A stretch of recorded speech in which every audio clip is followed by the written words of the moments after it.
this is, I mean, to many people, this is utterly ludicrous. Why would women have to pay £1.80 more to buy 5 biros because they are pink? Well, I think many of us over the years have noticed some very odd practices on pricing, and maybe then we sort of take action and buy, you know, the male version when we might have been thinking of buying the female version. But I think what this research has shown is the scale of the problem and also the size of the price difference. That's why I was interested in the research, and that's why we've decided to look at this situation further. I mean, are women really that shocked? When I go and have my hair cut, for example, it's clearly stated on most walls of most salons that are unisex that men's haircuts are usually a third of the price of women's, for example. So there's been a pricing issue in terms of lots of like-for-like stuff, hasn't there, for a long time?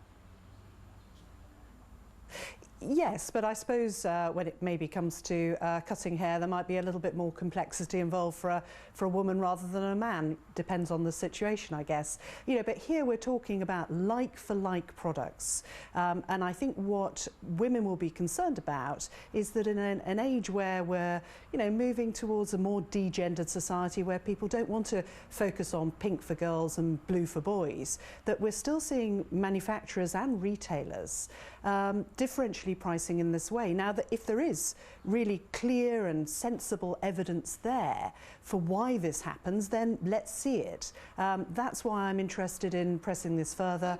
Okay. The research we've got at the moment simply focuses on price, and I'm interested in what's driving that difference. Is it who's at fault here? If women are buying, or maybe some men buy the pink bits, I don't know.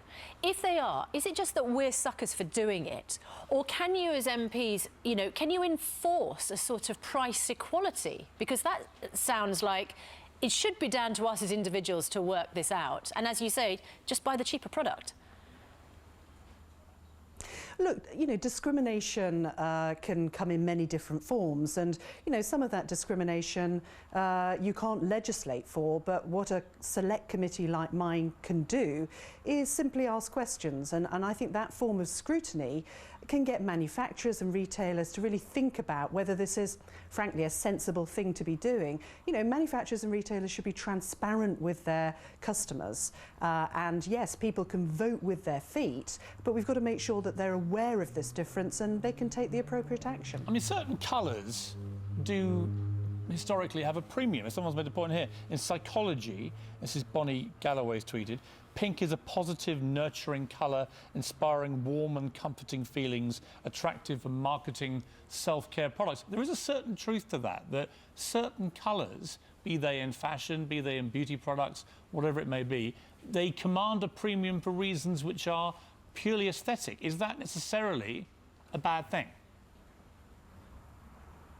Well, look, the research that was done was taking like-for-like products, and I don't think anybody is trying to say that... Different colours. So the women's biros were pink, for example, the men's were blue. Is there an argument that colours themselves should carry a premium? I don't know. Look, I think when it comes to price premium products, there's a science behind that, and people will, you know, manufacturers will have taken a great deal of advice. What I think, you know, women listening to this today will want to know is if there are basic products like a pair of jeans, like a pen, like a razor, where there is such significant difference being charged, I think people want to know why, and that is what I'm interested in. If there's a very good reason that it costs more to colour something in a particular way, or more to cut a pair of jeans in another way, then let's look at the evidence. I think this research is pretty compelling to say that these are like-for-like products. We're not talking about something where there's a particular branding or marketing campaign that's gone on, which is particularly different for men than it might be for women. Well, I think it's, I mean, I think a lot of people will think this is outrageous, and I think it's really interesting that you're investigating. Are you going to be calling the retailers to account on this? Is this some investigation you're setting up? And when's that going to happen? Well, clearly, the research that the Times has done is there, but this is also an issue that's been seen in France and also in the US, and indeed in the US they did take some action.